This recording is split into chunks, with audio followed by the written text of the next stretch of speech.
मेरा boss, TL और manager promotion के बदले मेरे साथ गैर ताल्लुकात संबंध बनाना चाहते हैं। वो कहते हैं कि हमारी ऑफिस में प्रमोशन तो इसी तरीके से मिलेगा, अन्यथा काम करते ही रहती चली जाओगी। मैं 1.5 साल से कॉल सेंटर में काम कर रही हूँ गुड़गांव के। ये सारी चीजें मुझे बड़ी अटपटी और बुरी नजर आती हैं। क्या वास्तव में प्रमोशन के लिए इन सारी चीजों से होकर भी गुजरना पड़ता है क्या? बिल्कुल भी चकित होने की जरूरत नहीं है। बिल्कुल भी चकित होने की जरूरत नहीं है कि बॉस ये क्या कह रहा है। ये रिश्वत का ही एक पार्ट है, ये भ्रष्टाचार का ही एक पार्ट है।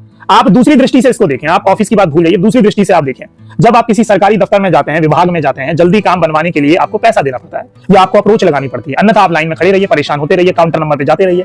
तो यहां पर ये रिश्वत का ही एक पार्ट है, ये घूस का ही एक पार्ट है। आपको अपने हृदय की आवाज सुननी है। यहां पर तो आपको कमियां नहीं निकालनी है, आपको अपने हृदय की आवाज सुननी है। अगर आप इतने सक्षम हैं, आपके अंदर बहुत ज्यादा स्किल्स हैं, तो स्किल्स के दम पे प्रमोशन ले लीजिए। मगर आप प्रश्न में ये कह रही हैं कि जिस ऑफिस में आप काम कर रही हैं 1.5 साल से, वहां पर तो इसी तरीके से प्रमोशन मिलता है, तो आप 1.5 साल से इंतजार कर क्यों रही हैं? अगर कंपनी का इतना बुरा माहौल है तो आपको तो ऑफिस छोड़ देना चाहिए था।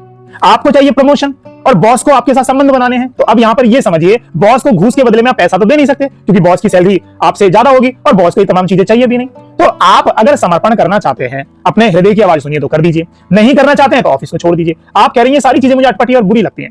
इसको ऐसे समझिए, इस संसार में कुछ भी चीज अच्छी नहीं है, कुछ भी चीज बुरी नहीं है। आपके लिए जो चीजें बुरी हो सकती हैं वो किसी के लिए अच्छी भी तो हो सकती हैं। हो सकता है जिन चीजों को आप पसंद कर रही हो दूसरे उनको ना पसंद कर रहे हो, जिन चीजों को आप बुरा मान रही हैं दूसरों को उन्हीं से सुकून मिल रहा हो।